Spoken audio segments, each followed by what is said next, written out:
हरे कृष्णा।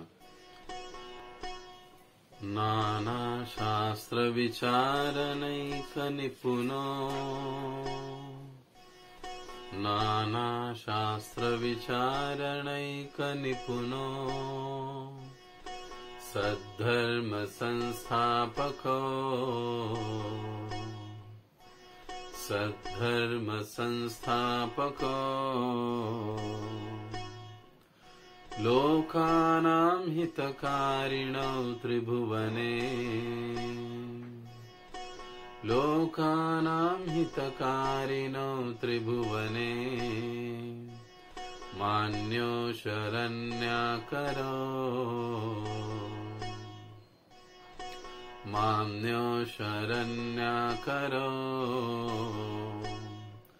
राधा कृष्ण पदारविंद भजना, राधा कृष्ण पदारविंद भजना, नंदेन मत्तालिको, वंदे रूप सनातनो रघुयुगो, वंदे रूप सनातनो रघुयुगो, श्रीजीव गोपालको, श्रीजीव गोपालको। अनुवाद। मैं श्री सनातन गोस्वामी, श्री रूप गोस्वामी, श्री रघुनाथ भट्ट गोस्वामी, श्री रघुनाथ दास गोस्वामी, श्री जीव गोस्वामी तथा श्री गोपाल भट्ट गोस्वामी, इन 6 गोस्वामियों को सादर नमस्कार करता हूँ, जो समस्त मानवों के लाभार्थ सनातन धर्म की स्थापना करने के उद्देश्य से समस्त शास्त्रों का गहराई से अध्ययन करने में परम निपुण है।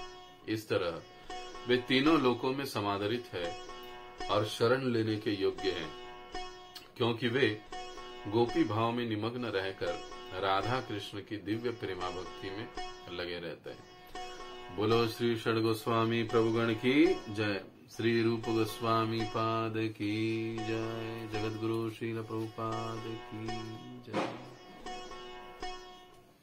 हरे कृष्णा। आज की इस गौरांग सभा काउंसलिंग मीटिंग में आप सभी भक्तों का हार्दिक स्वागत है।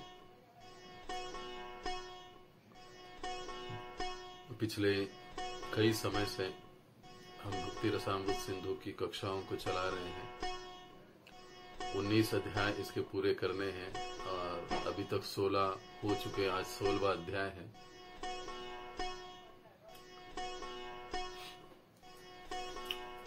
जिसको आज हम आरंभ करने जा रहे हैं, जिसका नाम है रागानुग भक्ति।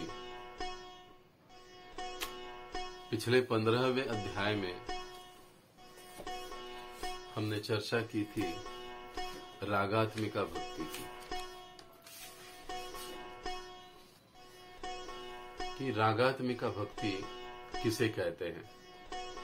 विराजंती अभिव्यक्ताम ब्रजवासी जनाधिषु रागात्मिका अनुश्रुताम यासा रागानु उच्चते। ये रागानुगा भक्ति हुआ। अब जिसकी चर्चा आज हम करने वाले हैं, और पिछले अध्याय में जो हमने पढ़ा कि रागात्मिका भक्ति किसे कहते हैं। इष्टे स्वारसिकी राग परमाविष्टता भवेत, तन्मयी या भवेत भक्ति ही स्यात् रागात्मको विदः। क्या कहा गया है? इष्टे स्वारसिकी राग परमा विष्टता भवेत, तन्मयी या भवेत भक्ति ही स्यात् रागात्मक को विदः। इष्टे स्वारसिकी। स्वारसिकी का मतलब होता है अपने रस के अनुसार, अपने भाव के अनुसार। इष्ट का मतलब होता है कि हमारे इष्ट, श्री राधा कृष्ण, श्री राधा कुंज बिहारी इन्हें इष्ट कहा जाता है कि ये मेरे इष्ट है। तो इष्टे अपने इष्ट के प्रति स्वारसिकी, अपने रस या भाव के अनुसार, राग का मतलब होता है तीव्र आसक्ति, अपने रस या भाव के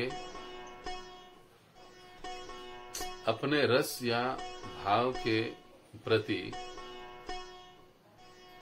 क्षमा करें, अपने रस या भाव के अनुसार अपने इष्ट के प्रति राग यानी तीव्र आसक्ति, परम आविष्टता भवेत। अब परमाविष्टता मतलब परम आविष्ट, आविष्ट का मतलब होता है तन्मय हो जाना या पूरी तरह से संलग्न हो जाना या पूर्णतया लीन हो जाना। अब ये लीन की जो बात कर रहे हैं वो निराकारवादियों वाला या ज्ञान मार्गियों वाला लीनता की बात नहीं है, ये हमको समझना चाहिए। तो यहां पर परमाविष्टता, पूर्ण रूपेण मग्न होना। अब किस चीज में? इष्ट में। कैसे? तो अपने रस या भाव के अनुसार तीव्र आसक्ति के साथ अपने इष्ट में तन्मय हो जाना या उनकी सेवा के लिए या उनकी दर्शन के लिए या उनके मिलन के लिए तृषार्त रहना, तृष्णा। जीव गोस्वामी पाद जो है इस बात को या परमाविष्टता भवेत, इस शब्द को तृष्णा शब्द का एक ये कहते हैं, तृष्णा शब्द ऐसा अनुवाद करते हैं कि तीव्र तृष्णा भगवान की सेवा के लिए, उनके दर्शन के लिए, उनके अपने इष्ट के लिए, उनको उनसे मिलने के लिए तीव्र आसक्ति होना। तो इस प्रकार से तन्मयी या भवेत भक्ति, इस प्रकार से तन्मय होकर तीव्र आसक्ति के साथ अपने इष्ट में पूर्णतया तन्मय होकर, क्या तन्मयी, ऐसी तन्मयी मतलब इतनी तन्मयता से, या भवेत जब होती है क्या? भक्ति ही भगवान की अपने इष्ट की प्रेममयी सेवा होती है, तब उसे क्या कहते हैं? स्यात्, उससे रागात्म कोविदः, कोविदः का मतलब होता है जानना या कहना। उसे रागात्म भक्ति या रागात्मिका भक्ति कहा जाता है। समझे? पिछली बार हमने इस पर विस्तार से चर्चा की थी। रागात्मिका भक्ति मतलब जो ब्रज के ब्रजवासी जन हैं, उनमें भगवान कृष्ण के प्रति, अब प्रभुपाद जी जैसे सीधे शब्दों में समझाते हैं कि उनके ब्रजवासी जन जो है भगवान श्री कृष्ण के प्रति, उनमें जो स्वतः स्फूर्त आकर्षण, प्रेम, सेवा की भावना, मिलन की भावना, दर्शन की भावना, ये स्वयं स्फूर्त उनमें है, उनकी इसी क्रिया को, कार्य को रागात्मिका भक्ति कहते हैं। अब शब्द के अनुसार देखा जाए तो रागात्मिका का मतलब है, जैसे पिछली बार हमने समझाया था, राग ही जिनकी आत्मा है, उनको उसके अलावा दूसरा कुछ पता ही नहीं है। हम भक्ति करते हैं लेकिन हमको दुनिया भर की बातें पता होती है। पाकिस्तान में क्या चल रहा है, अमेरिका में क्या चल रहा है, उसके घर में क्या चल रहा है, इसका क्या हो रहा है, उसके बिजनेस में क्या चल रहा है, आज शेयर मार्केट क्या चल रहा है, दुनिया भर की बातें हमको पता होती है। लेकिन यहाँ पर जो तन्मयी या परमाविष्टता शब्द है, इसका मतलब ही है कि अपने इष्ट की प्रसन्नता के सिवा, या सीधे शब्दों में भगवान श्री कृष्ण की सेवा, प्रसन्नता, दर्शन या उनसे मिलन, इसके सिवा उनको अन्य कोई चीज या बात भौतिक पता ही नहीं। इसलिए कहा जाता है राग ही, ये तीव्र आसक्ति ही उनका जीवन, उनका आत्मा है। उन्हें रागात्मिका भक्त कहलाए जाते हैं। और ऐसी भक्ति केवल वृंदावन के ब्रजवासियों में, गोप गोपिकाओं में देखी जाती है, पाई जाती है। ये हुई रागात्मिका भक्ति। अब रागात्मिका भक्ति के हमने पिछली बार 2 प्रकार देखे थे, एक काम रूपा रागात्मिका भक्ति और दूसरा संबंध रूपा रागात्मिका भक्ति। और पिछले 15वें अध्याय में काम रूपा रागात्मिका भक्ति पर हमने पूर्ण रूप से चर्चा करी थी, और आज उसी चर्चा को आगे बढ़ाते हुए हम रागानुग भक्ति पर चर्चा कर रहे हैं, जिसमें संबंध रूपा भक्ति पर विशेष रूप से चर्चा होगी। अब रागानुग भक्ति का व्याख्या क्या है? रागानुग भक्ति किसे कहते हैं? तो रागानुग भक्ति विराजंती अभिव्यक्ताम ब्रजवासी जनाधिषु। विराजंती अभिव्यक्ताम, ब्रजवासी जनाधीशु। जो ब्रजवासी जन हैं, उनमें स्वतः स्फूर्त, स्वयं स्फूर्त ही भगवान कृष्ण के प्रति विराजंती आकर्षण है, प्रेम है, सेवा का भाव है। उनके लिए किसी को कोई जोर जबरदस्ती नहीं करना पड़ता है। जैसे हमको है ना, हमको बुलाना पड़ता है, वही काउंसलिंग मीटिंग में आओ, काउंसलिंग मीटिंग में आओ, काउंसलिंग मीटिंग में आओ, सेवा करो, सेवा करो, सेवा करो। ब्रजवासियों को ये कहने की जरूरत नहीं पड़ती है। ये भाव, इष्ट की प्रसन्नता, उसकी सेवा उनमें स्वतः स्फूर्त ही है, स्वयं स्फूर्त रूप से है। तो ऐसे रागात्मिका इनको कहा जाता है, रागात्मिका भक्त। और जो रागात्मिका अनुश्रुताम यासा रागाणु उच्चते, ऐसे रागात्मिका भक्तों का अनुश्रुताम, अनु का मतलब है पीछे पीछे चलना, श्रुताम का मतलब होता है उनका अनुगमन करना या उनके पीछे पीछे आना या उनके द्वारा श्रवण करना, उनके द्वारा बताए गए रास्ते पर चलना। तो जो ऐसे रागात्मिका भक्तों के चरण चिन्हों का अनुसरण करते हुए अपने आध्यात्मिक जीवन में आगे बढ़ते हैं, यासा उन्हें अनुच्चते, उनको रागानुग भक्त कहा जाता है। यानी जो वृंदावन के ब्रजवासी जन हैं, गोप गोपियां हैं, वे जो रागात्मिका भक्त हैं, उन रागात्मिका भक्तों के चरण चिन्हों का जो अनुसरण करता है, उनके अनुसार जो उनके चरण चिन्हों के पीछे पीछे जो चलता है, उन्होंने जैसे किया वैसे करने का प्रयास करता है, वह रागानुगा भक्त कहलाता है। रागियों का अनुगमन करने वाला रागानुगा का मतलब क्या हुआ?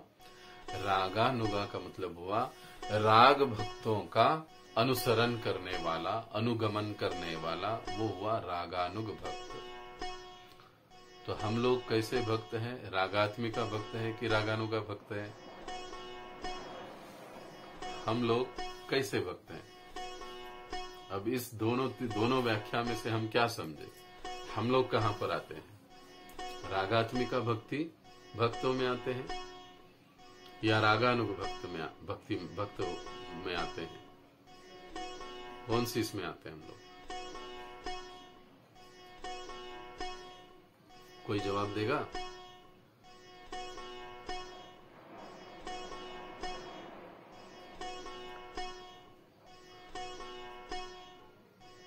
हाँ, रागानुग भक्त, राग अनुग मतलब राग अनुग का मतलब होता है, अनुग मतलब पीछे पीछे चलना, पीछे से आना। जैसे हम कहते हैं ना अनुजा, वो अनुज है, मतलब वो पीछे से, छोटा है, पीछे से आया है। अनुजा, अनुज। तो वैसे रागानुग, अनुग पीछे पीछे चलने वाला, तो हम रागानुग भक्त कहलाते हैं। लेकिन हम जो रागानुग भक्ति करते हैं, जैसे पिछले 2 अध्यायों में हम सीखे समझे हैं, वो कैसी रागानुग भक्ति है। इस रागानुग भक्ति के पहले एक शब्द और जुड़ जाता है। रागानुग के पहले एक शब्द और जुड़ जाता है। वो क्या है? वैधी रागानुग भक्ति। हम लोग कैसे वैधी रागानुग भक्ति करते हैं। वैधी का मतलब क्या है? जिसमें सारे विधि विधानों का पालन करना होता है। कड़ाई से, कठोरता से, प्रामाणिकता से, गंभीरता से सारे विधि विधानों का हम लोग पालन करते हुए रागात्मिका भक्तों के चरण चिन्हों का अनुगमन करते हैं। इसलिए हम वैधी रागानुग भक्ति करते हैं और हम वैधी रागानुग भक्त कहलाए जाते हैं। राग अनुग, बात समझ में आ गई? जिस प्रकार से वैधी साधन भक्ति होती है, उसी प्रकार से रागानुग साधन भक्ति, ये भी एक प्रकार से साधन भक्ति ही है। दोनों ही साधन भक्ति के ही अंग है, लेकिन रागात्मिका भक्ति साधन भक्ति नहीं है। समझ रहे? रागात्मिका भक्ति यह सिद्ध अवस्था है। गोप गोपियों ब्रजवासियों की वो सिद्ध अवस्था है। उनको सवेरे उठकर 16 माला करने की जरूरत नहीं है। उनको मतलब वो हमारे जैसे 4 नियमों का पालन जबरदस्ती करते नहीं है, बल्कि स्वाभाविक रूप से ही वो कृष्ण के अंतरंगा पार्षद है, सखा है, शाश्वत पार्षद है। तो रागात्मिका भक्ति यह साधन भक्ति के अंतर्गत नहीं आती, अपितु जो रागानुग भक्ति है वह साधन भक्ति के अंतर्गत आती है। इसीलिए उसे कई बार वैधी रागानुग भक्ति कहा जाता है। अब यहां तक बात क्लियर हुई, रागात्मिका और रागानुग का अंतर हुआ। तो आइए अब हम अध्याय को पढ़ेंगे और उससे पढ़ते हुए एक एक पैराग्राफ को हम समझने की कोशिश करेंगे। आशा करता हूं आप सभी के आगे भक्ति रसामृत सिंधु होगा और आप उसको जैसे मैं पढ़ूंगा आप अपने ग्रंथों में ध्यान दीजिए। अध्याय 16 रागानुग भक्ति, संबंध रूपा भक्ति। नंद महाराज तथा माता यशोदा जैसे वृंदावन के वासियों के भाव में आदि भगवान कृष्ण के पिता तथा माता होने की आदर्श दिव्य भावना पाई जाती है। तथ्य तो यह है कि न तो कोई कृष्ण का पिता हो सकता है, न ही उनकी माता, किंतु भक्त में ऐसी दिव्य भावना का होना कृष्ण के प्रति वात्सल्य संबंध कहलाता है।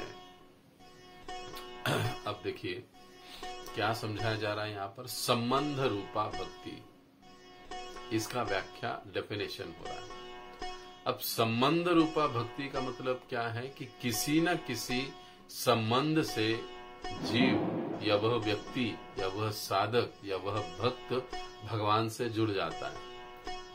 कोई माता पुत्र के संबंध से जुड़ जाता है, कोई पिता पुत्र के संबंध से जुड़ जाता है, कोई मित्र के संबंध से जुड़ जाता है, कोई पत्नी के संबंध से जुड़ जाता है, कोई प्रेमिका के संबंध से जुड़ जाता है। तो इसे संबंध रूपा भक्ति, और उस रस में वे भगवान की सेवा, भगवान श्री कृष्ण की सेवा करते रहते हैं। जैसे नंद महाराज और यशोदा मैया दोनों ही अपने लाला को, कृष्ण को अपना शिशु पुत्र मानते थे और उसी भाव में रहकर वो उनकी सेवा किया करते थे। वास्तविकता में तत्व की दृष्टि से देखा जाए तो भगवान तो अजन्मा है, तो फिर उनके माता पिता कैसे हुए? इसलिए यहाँ पर कहा गया है कि नहीं तो भगवान की कोई माता हो सकता है, नहीं तो कोई पिता हो सकता है। परंतु क्या कहते हैं प्रभुपाद जी समझा रहे हैं कि ऐसी दिव्य भावना जब किसी में हो जाती है तो उसे वात्सल्य भक्ति या वात्सल्य संबंध या वात्सल्य रस में भगवान के साथ संबंध जोड़ना कहते हैं। वात्सल्य जिस प्रकार का गाय का अपने बछड़े के साथ प्रेम होता है, यह शब्द इसी से आया है, वात्सल्य। तो उसी प्रकार से उन भक्तों का, साधकों का भगवान के साथ संबंध होता है। भगवान को वे अपना पुत्र मानते हैं, पुत्र मानकर उनकी उस प्रकार से सेवा करते हैं, तो उसे वात्सल्य संबंध कहा जाता है। पिता पुत्र, माता पुत्र, वात्सल्य संबंध। अब आगे, वृष्णिगण द्वारका में रहने वाले कृष्ण के संबंधी भी ऐसा ही अनुभव करते थे।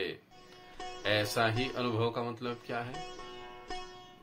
वे भी, कई वृष्णिजन भगवान को अपना पुत्र इस प्रकार से समझते मानते थे और अलग अलग संबंधों में वो उनसे जुड़े हुए थे। कोई उनका मामा था, कोई उनका काका था, कोई उनका कुछ था, और सब संबंधों में भगवान के साथ जुड़े थे, कोई मित्र था। तो वे भी इस प्रकार से अलग अलग रसों का भगवान के साथ अनुभव किया करते। इस तरह कृष्ण कुल से संबंधित द्वारका के तथा वृंदावन दोनों के निवासियों में कृष्ण के प्रति स्वतः स्फुरित राग या वात्सल्य संबंध,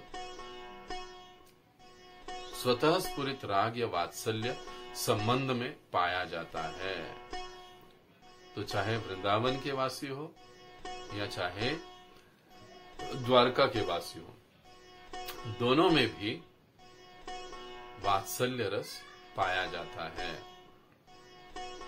वृष्णियों तथा वृंदावन वासियों द्वारा प्रदर्शित कृष्ण के प्रति रागमय प्रेम उनमें नित्य विद्यमान रहता है। अब ये सबसे महत्वपूर्ण बात है। और आगे कि इन दोनों में, चाहे वृष्णि वंशीय हो यानी द्वारिका के वासी हो या वृंदावन के ब्रजवासी जन हो, भगवान कृष्ण के प्रति जो उनका रागमय, अब राग शब्द का अर्थ ही हमने देखा है, हमको इसको भूलना नहीं। जहां पर भी राग शब्द का प्रयोग आता है, समझ लेना चाहिए अत्यंत तीव्र आसक्ति भगवान के साथ। हमारा भगवान के साथ प्रेम है, लेकिन कुछ समय के लिए, बाद में हम अपने काम में लग जाते हैं, भूल जाते हैं। सवेरे 2 घंटा जप करते तो भगवान की याद आती है, बाद में दिन भर हम अपने कामों में उलझे रहते हैं। कितनी बार भगवान को याद करते हैं? कई बार ऐसे होता है। ये हम अपने जीवन के उदाहरण से समझ सकते, देख सकते। लेकिन यहाँ पर क्या बताया जा रहा है कि प्रेम उनमें नित्य विद्यमान रहता है। ऐसा कोई समय नहीं है कि उनका भगवान के प्रति का प्रेम या आकर्षण कम हुआ या भगवान को वो भूल गए, बिल्कुल नहीं। वैदिक भक्ति में इस प्रेम के विषय में तर्क वितर्क करने की आवश्यकता नहीं है, क्योंकि आगे चलकर उन्नत अवस्था में यह अपने आप विकसित हो जाता है। क्या विकसित होता है? नित्य रागमय प्रेम भगवान के साथ। अब वैदिक साधन भक्ति जो हम कर रहे हैं, 16 मालाओं का जप, 4 नियमों का पालन, भक्तों की सेवा, भगवान की सेवा, चाहे तन से, मन से, धन से हो, वैष्णव अपराधों से दूर रहना, निंदाओं से दूर रहना, ये सारा वैदिक साधन भक्ति के अंतर्गत आता है। और इसको जब कोई अच्छे तरह से करता है, प्रामाणिकता से, गंभीरता से करता है, तब क्या होता है? उसको फल क्या मिलता है? यही वैदिक भक्ति रागानुग भक्ति में या राग भक्ति में परिणत हो जाती है, परावर्तित हो जाती है, और नित्य भगवान के स्मरण में वो तन्मय हो जाता है। ये वैदिक भक्ति का फल है। साधन भक्ति और रागानुग भक्ति की बहुत समय पहले इसी ग्रंथ में हम अभ्यास कर रहे थे, तब हमने व्याख्याएं देखी थी। आपको वो याद होना चाहिए, आपके पास लिखा हुआ होना चाहिए। नहीं तो महाराज जी कहते हैं, नड़ी फुंकली सोनारे, इकड़ुन तिकड़े गेले वारे। ऐसे नहीं होना चाहिए। जब सामने हम बैठे हैं तब सुन रहे, उठ के चले जाते हैं तो सब चला जाता है। हम जब उठते हैं तो क्या करते हैं, हम पीछे कपड़ा झटकते हैं, तो जो अर्जित किया, ग्रहण किया बैठकर, वो भी झटक के चला जाता है, वो रहता नहीं। आप देखिए, इसलिए बुद्धिमान वो होते हैं जो इस प्रकार की कक्षा में अपने नोट्स निकालते हैं, आपलं टिपण काढतात, लिहून ठेवतात। ये हमको कभी भी स्मरण दिलाता है, याद दिलाता है। तो जो साधन भक्ति, वैदिक साधन भक्ति का फल ही है, या उसका परिणाम है कि जब वो अच्छे से की जाती है, तो अच्छे से की जाने के पश्चात क्या होता है, उसे भगवान के प्रति का जो तीव्र आसक्ति, प्रेम है, वो प्राप्त हो जाता है। ये इसमें समझाया गया है। अब देखिए, अगले पैराग्राफ में चर्चा होगी कि इस रागानुग भक्ति की पात्रता क्या है। पात्रता का अर्थ, पात्रता से क्या अर्थ है, रागानुग भक्ति की पात्रता क्या है, मतलब कौन व्यक्ति रागानुग भक्ति का अनुशीलन कर सकता है, उसके पथ पर चल सकता है, उसके बारे में अब प्रभुपाद जी यहां पर चर्चा करेंगे। तो आइए उसको हम पढ़ते हैं। रागानुग भक्ति की पात्रता ऐसे व्यक्ति जो वृष्णियों तथा वृंदावन वासियों जैसे कृष्ण के नित्य भक्तों के पद चिन्हों का अनुसरण करना चाहते हैं, वे रागानुगा भक्त कहलाते हैं। देखिए, रागानुगा भक्ति की, भक्तों की व्याख्या यहाँ पर समझाई गई है। ऐसे व्यक्ति जो वृष्णियों तथा वृंदावन वासियों जैसे कृष्ण के नित्य भक्तों के पद चिन्हों का अनुसरण करना चाहते हैं। अब ये वृष्णि वंशीय, द्वारिकावासी और वृंदावन वासी ये भगवान के नित्य शाश्वत भक्त है, पार्षद है, और उनके पद चिन्हों का जो अनुसरण करता है वो रागानुगा भक्त कहलाता है। इसलिए हमने क्या कहा, हम कौन सी भक्ति कर रहे हैं, रागानुग भक्ति। और आगे चल के हमने समझा कि केवल रागानुग, केवल हम उनके चरण चिन्हों का अनुकरण कर रहे हैं, ऐसी बात नहीं है। वैदिक रागानुगा भक्ति, क्योंकि ये रागानुग भक्ति करते हुए हम अनेक अनेक विधि विधानों का पालन भी करते हैं, ताकि हमको कृष्ण प्रेम रूपी सिद्धि जल्द से जल्द प्राप्त हो। जिसका अर्थ यह होता है कि वे उन भक्तों की सी सिद्धि पाने के लिए प्रयत्नशील रहते हैं। रागानुगा भक्तों का मतलब क्या है कि ये रागानुगा भक्त उन भक्तों ने जैसी सिद्धि प्राप्त करी है। अब उन्होंने क्या सिद्धि प्राप्त करी है, कृष्ण के प्रति उनका प्रेम स्वतः स्फूर्त है, वो दिव्य और नित्य प्रेम की भावना वो विकसित कर चुके हैं। उस सिद्धि को प्राप्त करने का वो प्रयास कर रहे हैं। ये रागानुगा भक्त वैदिक भक्ति का कड़ाई से पालन नहीं करते हैं। अब कई बार जो रागानुगा भक्त होते हैं, जो केवल अनुकरण करते हैं, वो वैदिक भक्ति का कड़ाई से पालन नहीं करते, अपितु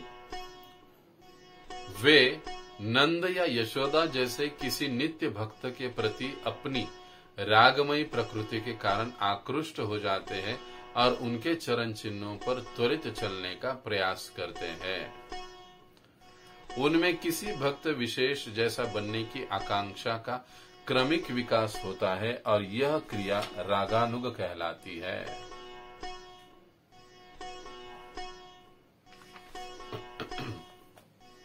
अब इसको हमें समझना है। अब जो यहाँ पर शब्द है कि रागानुगा भक्त वैदिक भक्ति का कड़ाई से पालन नहीं करते हैं, इसका मतलब क्या है?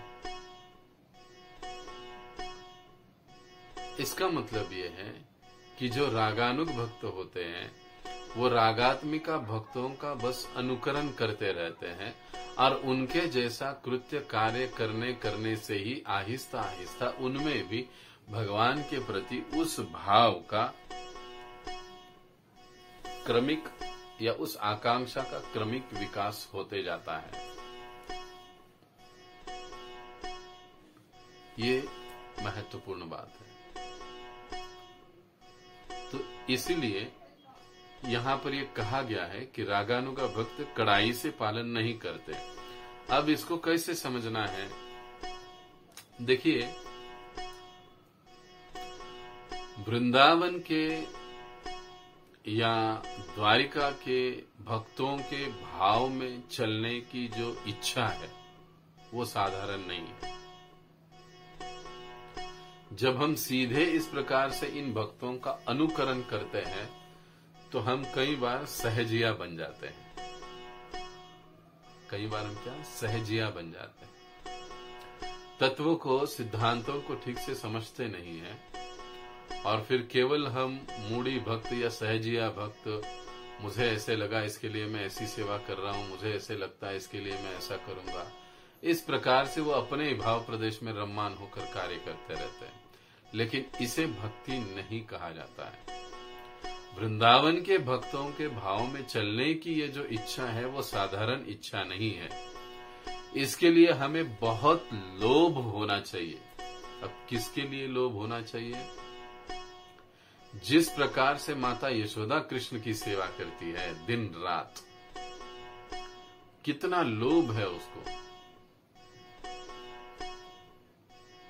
अपने लाला की सेवा के लिए।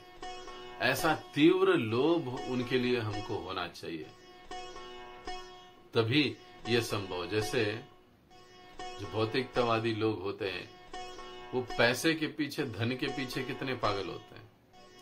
इतने पागल होते हैं कि वो अपना सब कुछ, बाकी चीजें भूल जाते हैं जब वो पैसा कमाने लग जाते हैं। यहां तक कि स्वयं का कई बार खाना पीना भी भूल जाते हैं, लेकिन धन कमाने में वो पूर्णतः अपने आप को लगा देते हैं। ये लोभ है। तो रागानुग भक्ति की जो पात्रता है, वो पहली पात्रता योग्यता वो है कि उस साधक में, उस व्यक्ति में, उस भक्त में इस प्रकार से कृष्ण की सेवा प्राप्ति को, कृष्ण की प्रसन्नता के लिए, कृष्ण को प्रसन्न करने के लिए, वैष्णव गुरुजनों को प्रसन्न करने के लिए तीव्र लोभ होना आवश्यक है। अगर ये लोभ नहीं होगा तो वो अनुकरण करते हुए भी सफल नहीं हो पाएगा, क्योंकि अनुकरण से कभी कोई सफल नहीं हो सकता, बल्कि अनुसरण सबसे महत्वपूर्ण बात है। अब देखिए, लोभ होना चाहिए। भौतिकतावादी का उदाहरण हमने देखा, ऐसे ही लोभ हमारा होना चाहिए। अब ये लोभ के लिए हमको क्या करना चाहिए? ऐसा लोभ हम कहां से लाएं? तो ये बताया जाता है आगे, और बताया जाएगा, प्रभुपाद जी हमको बताएंगे कि किसी एक भक्त को आदर्श मानकर, सुबल हो सकते हैं, श्रीदामा हो सकते हैं, सुदामा हो सकते हैं,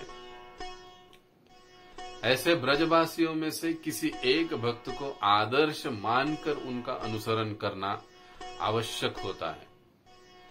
उसके लिए उसको लोभ होना चाहिए कि हाँ, मैं सुबल जैसे भगवान का सखा बनना चाहता हूं, मैं सुदामा जैसे भगवान का भक्त बनना चाहता हूं, सेवक बनना चाहता हूं, मैं श्रीदामा जैसे भगवान का भक्त या मैं सेवक बनना चाहता हूं। यह पहली पात्रता है। मैं सुदामा बनना चाहता हूं, मैं श्रीदामा बनना चाहता हूं, मैं सुबल बनना चाहता हूं, ये संभव नहीं। हम वो नहीं बन सकते जो वे है, लेकिन हम उनके जैसा बनने का प्रयास कर सकते हैं। उनके जैसा हम बनने के लिए प्रयास कर सकते हैं या हम बन सकते हैं उनके जैसा, लेकिन वो नहीं, हम सुबल नहीं बन सकते, हम श्रीदामा नहीं बन सकते, हम सुदामा नहीं बन सकते, लेकिन उनके जैसा हम बन सकते हैं। तो ये पहली पात्रता या योग्यता है कि तीव्र लोभ ऐसे भक्तों के प्रति, भगवान की सेवा के प्रति हमारा होना चाहिए। ये कई बार हम लोग सालों साल जप करते हैं, भक्ति करते हैं, लेकिन ये लोभ नहीं होता है। हमारे पीछे, हमारे सामने कोई आइडियल नहीं होता है, हमको पता ही नहीं होता है। वो सब लोग 16 माला कर रहे हैं, 4 नियमों का पालन कर रहे हैं, हम लोग भी उनके साथ चल रहे हैं। ऐसा एक समय आता है फिर कहते हैं प्रभु जी कुछ मजा नहीं आ रहा है, बहुत बोरिंग लग रहा है। क्यों? क्योंकि इस लोभ के बारे में हमने कभी समझने का प्रयास ही किया नहीं। हमने अपना आइडियल किसी को समझा ही नहीं, माना ही नहीं। ये आइडियल या ये आदर्श अगर हमको समझना है, जानना है, तो हमको भागवत पढ़ना पड़ेगा गंभीरता से। भागवत में भगवान के हरेक पार्षद भक्तों का हमको वर्णन प्राप्त होता है, मिलता है। उनके दिव्य स्वभाव की जानकारी हमको मिलती है, उनकी दिव्य सेवाओं की जानकारी हमको भागवत से मिलती है। वहां से हमको प्रेरणा मिल सकती है। तो लोभ होना ये पहली महत्वपूर्ण पात्रता है। तो स्वाभाविक रूप से उस साधक को, उस भक्त को, उस व्यक्ति को लोभ होना चाहिए। और ये आवश्यक है। लोभ है या लोभ होना चाहिए। जिसको ऐसा लोभ है वो रागानुग भक्ति के लिए पात्र व्यक्ति है। और अगर कोई रागानुग भक्ति के लिए पात्र बनना चाहता है तो उसे ऐसा लोभ विकसित करना पड़ेगा। उसे होना, ऐसा लोभ अपने आप में विकसित करना होगा। अब ये पहली पात्रता हुई। अब दूसरी पात्रता क्या है? अब देखिए, मैंने जानबूझकर वो वाक्य पढ़ा था कि ये रागानुगा भक्त वैदिक भक्ति का कड़ाई से पालन नहीं करते। इस वाक्य से संबंधित अब ये अगला पैराग्राफ प्रभुपाद जी हमको समझाते हैं। अब क्या समझाते हैं? किंतु हमें यह सदैव स्मरण रखना चाहिए कि ब्रज वृंदावन वासियों के चरण चिन्हों पर चलने की यह उत्सुकता तब तक संभव नहीं है जब तक मनुष्य भौतिक कलमश से मुक्त न हो ले। ये बहुत महत्वपूर्ण बात है ये।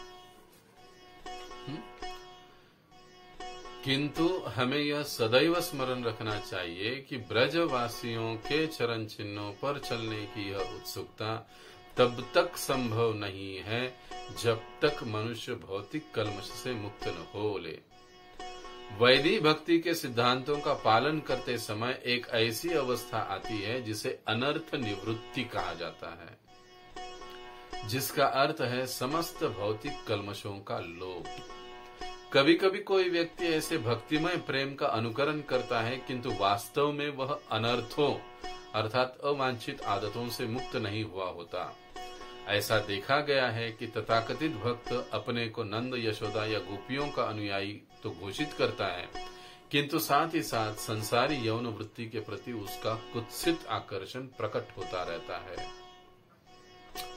दिव्य प्रेम का ऐसा प्राकट्य मात्र नकल होता है जो निरर्थक है।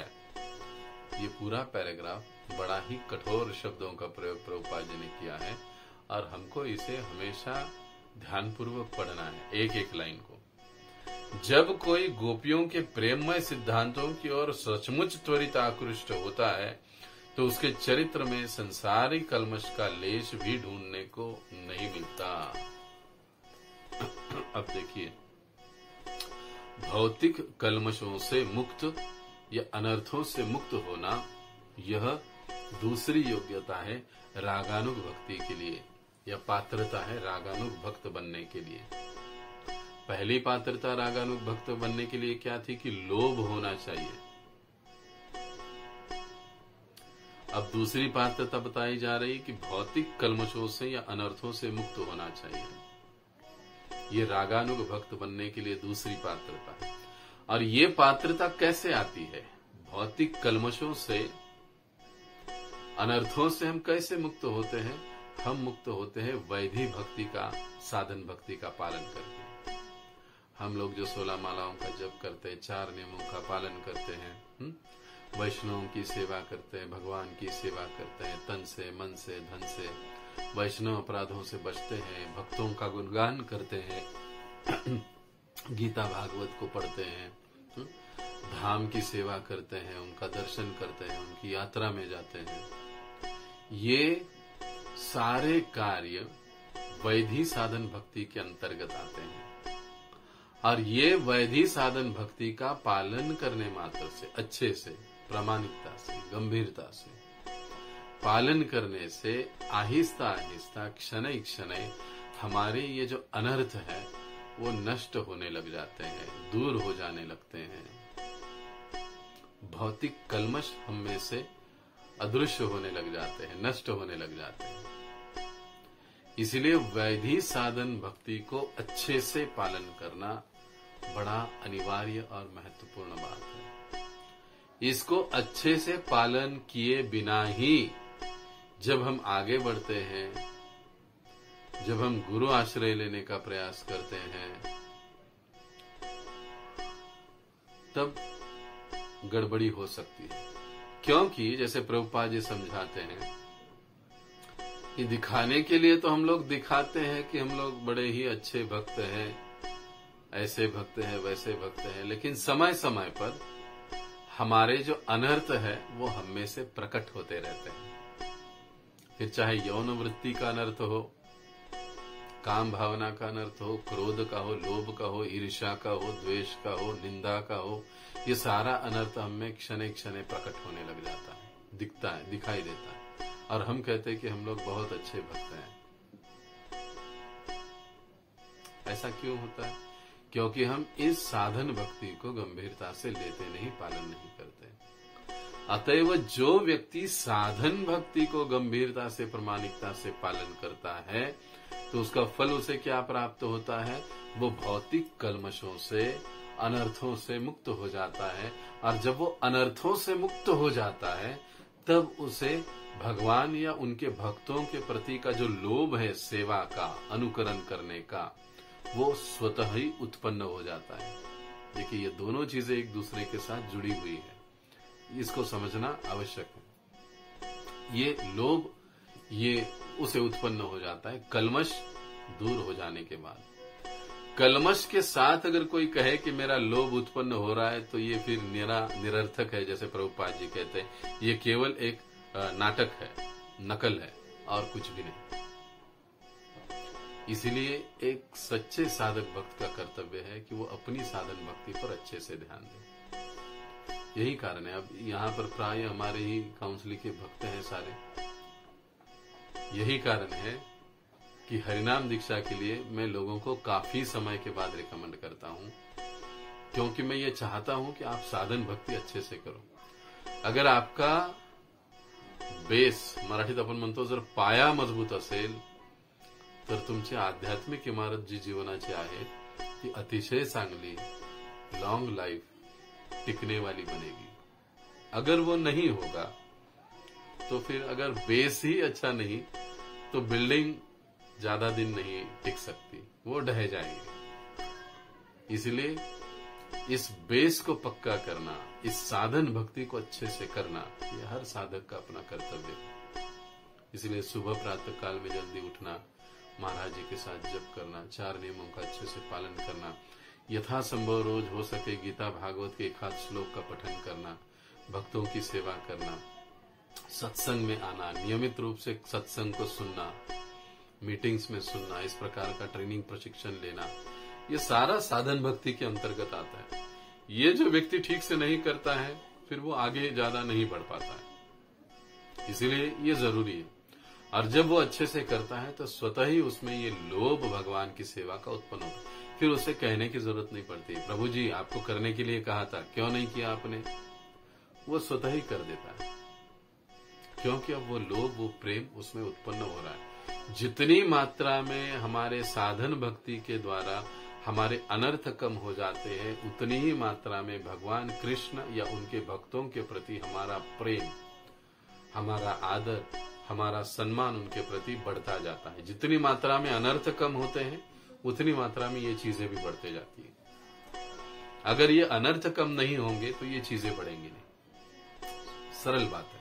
तो इसलिए इस पर हमको अक्सर ध्यान देना चाहिए। तो ये दूसरी रागानुगा भक्ति की पात्रता है कि भौतिक कल्मशों से, अनर्थों से मुक्त होना चाहिए।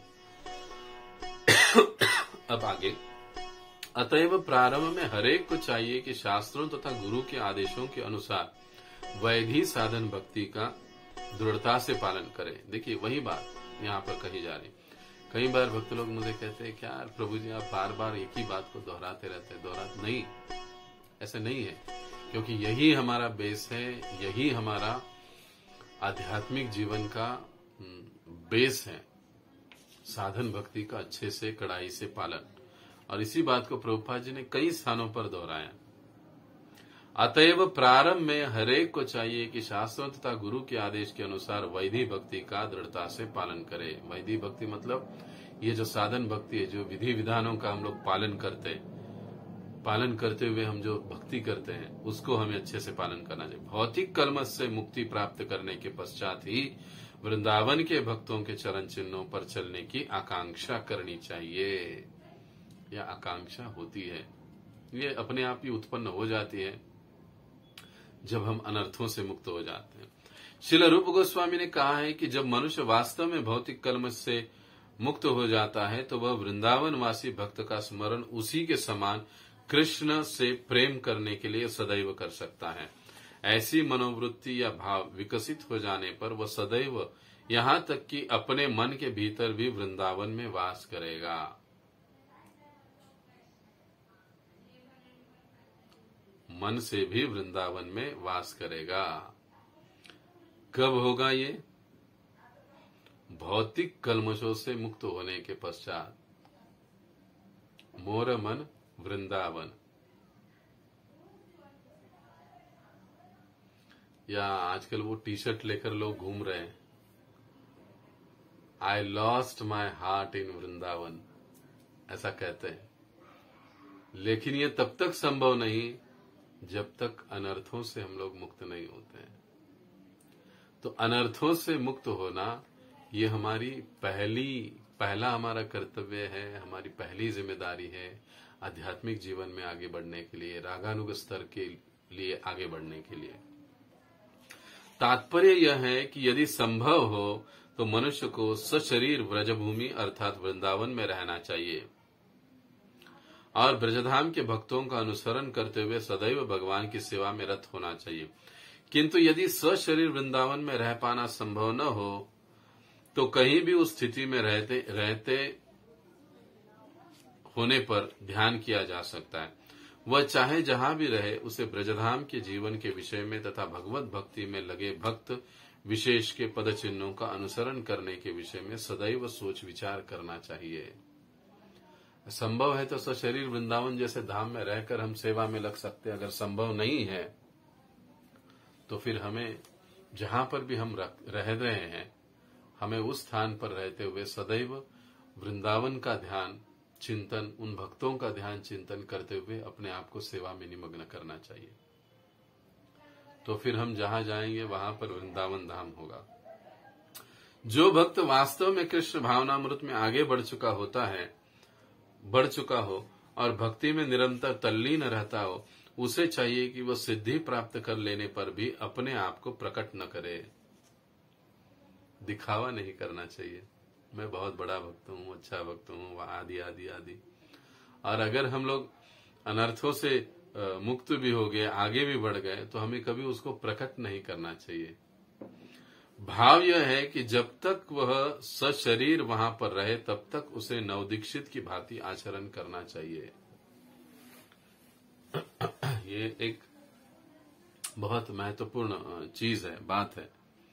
भाव यह है कि जब तक वह सशरीर वहां रहे तब तक उसे नवदीक्षित की भांति आचरण करना चाहिए। अगर ब्रजधाम में भी हम जाते हैं, कई समय से हम वहां सेवा कर रह रहे तो एक भाव मन में आ जाता है कि अरे मैं अब बहुत बड़ा सिद्ध भक्त बन गया हूं। ये अहम का भाव है। प्रभुपाद जी समझा रहे हैं कि जब तक वहां पर है हमें एक नए भक्त की तरह ही रहना है कि नहीं, मैं सबसे नया हूं, सबसे जूनियर हूं, सबसे छोटा हूं, और उसी के अनुसार हमारा व्यवहार भी होना चाहिए। एक होता है केवल मुख से, आप प्रभु जी मी तर खूप लहान आहे, पर व्यवहार का जब समय आता है तो फिर हम दिखाते हैं कि मैं लहान नहीं हूं, मैं महान हूं, तुम लहान हो। ये गलत बात है। हमारा उक्ति और हमारा व्यवहार, कृति दोनों एक जैसे होने चाहिए। महाराज जी कहते हैं ना, बोले तैसा चाले त्याची वंदावी पाऊले। कथनी और करनी में अंतर नहीं होना चाहिए, बल्कि भले हम वृंदावन में हो या यहां पर पूना में हो, हम जहां भी रह रहे हैं, हमारा भाव ये होना चाहिए कि हर भक्त मुझसे श्रेष्ठ है, बड़ा है, मैं उनसे छोटा हूं।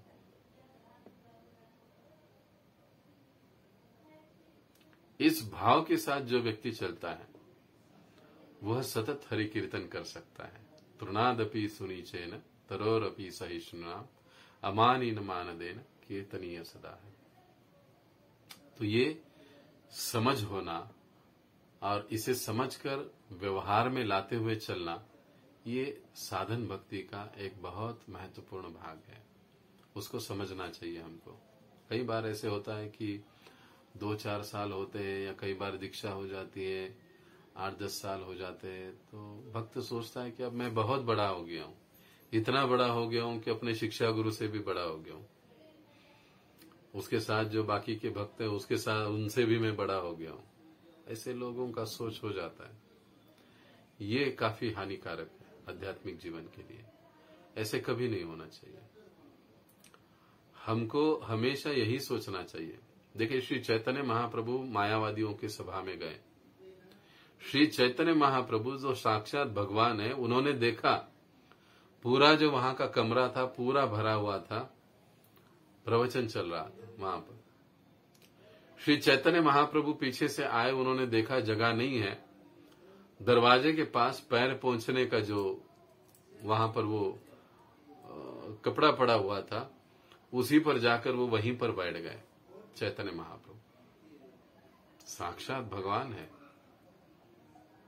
और एक मायावादी सन्यासी व्यासासन पर बैठे हुए हैं, लेकिन श्री चैतन्य महाप्रभु वहां पीछे जाकर दरवाजे में बैठे हैं, दहलीज के पास, जहां सब चप्पल उतार रहे हैं वगैरह वगैरह।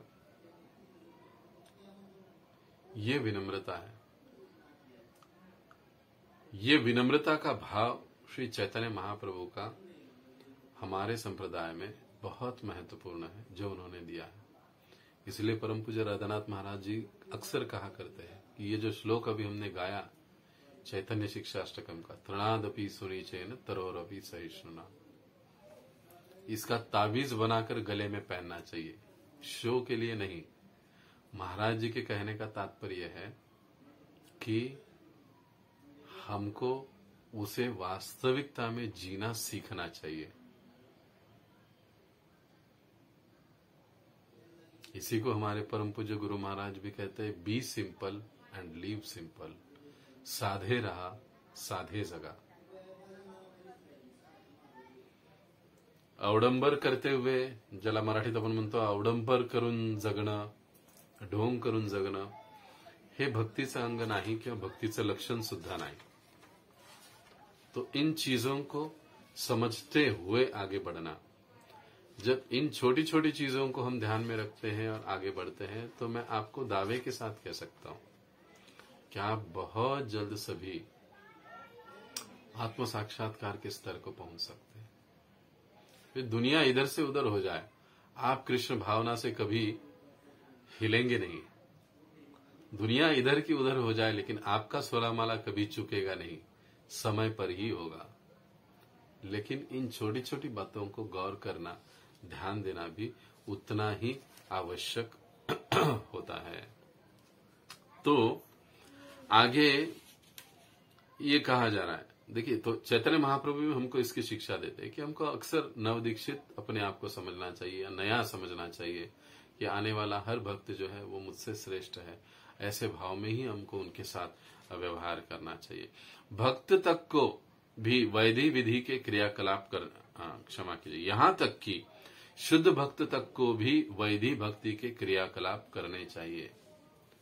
चाहे हम कितने भी ऊंचे स्तर पर पहुंच जाए, हमें हमारे विधि विधानों के पालन में कभी भी ढिलाई नहीं करनी चाहिए।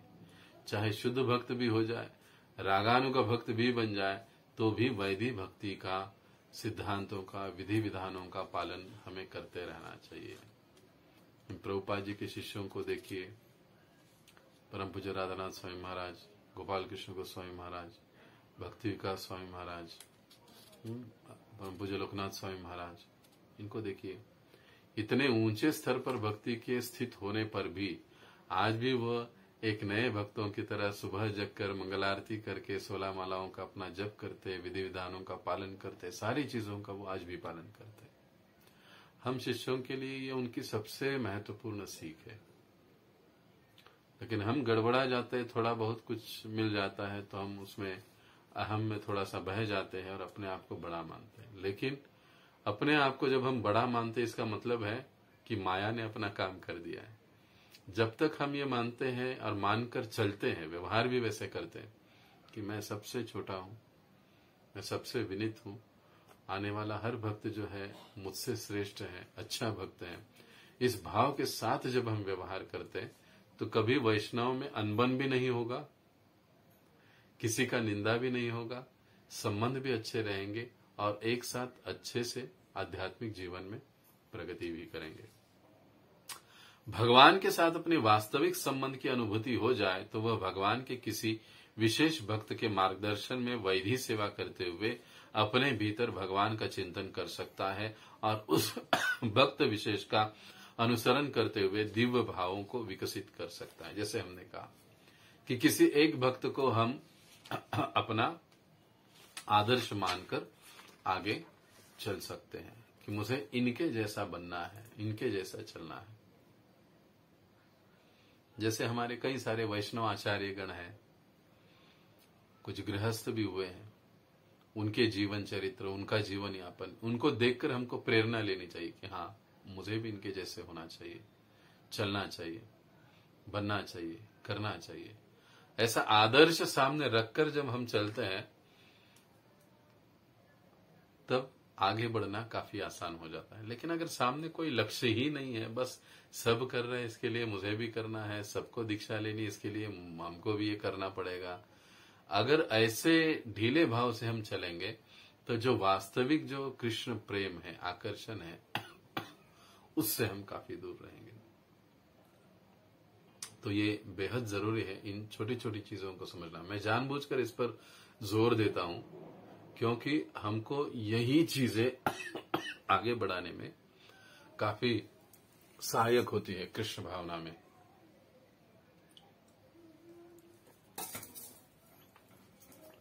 तो अब यहाँ पर वैसे लगभग 1 घंटा हो चुका है और आई थिंक मेरे मोबाइल का जो चार्जिंग है वो काफी डाउन हो चुका है। सो आई थिंक कि आज हमको ऐसा लग रहा है कि मुझे यहीं पर रुकना पड़ेगा और यहां से अब आगे का जो ये है कि रागानुग साधना, रागानुग भक्ति की साधना के लिए कौन सी 5 चीजें आवश्यक होती है। अगर हम रागानुग भक्ति के स्तर को प्राप्त करना चाहते हैं तो कौन सी 5 बातें हमको अपनानी पड़ेगी, उसका विस्तारित वर्णन अब आगे आएगा। और उसी के साथ ये जो रागानुग भक्ति है उसके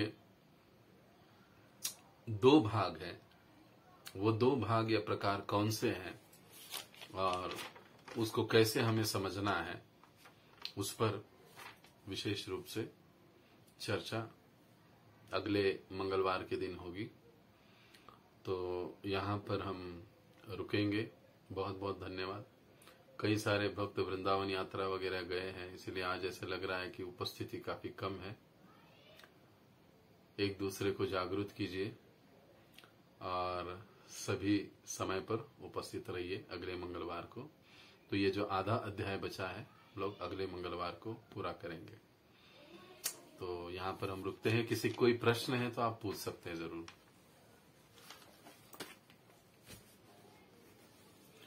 अब अगली बार जब आप आओगे कक्षा में तो जितना हुआ है उतना पढ़कर आना है और उसके आगे का भी थोड़ा पढ़कर आना है ताकि हम लोग अच्छे से समझ पाएंगे।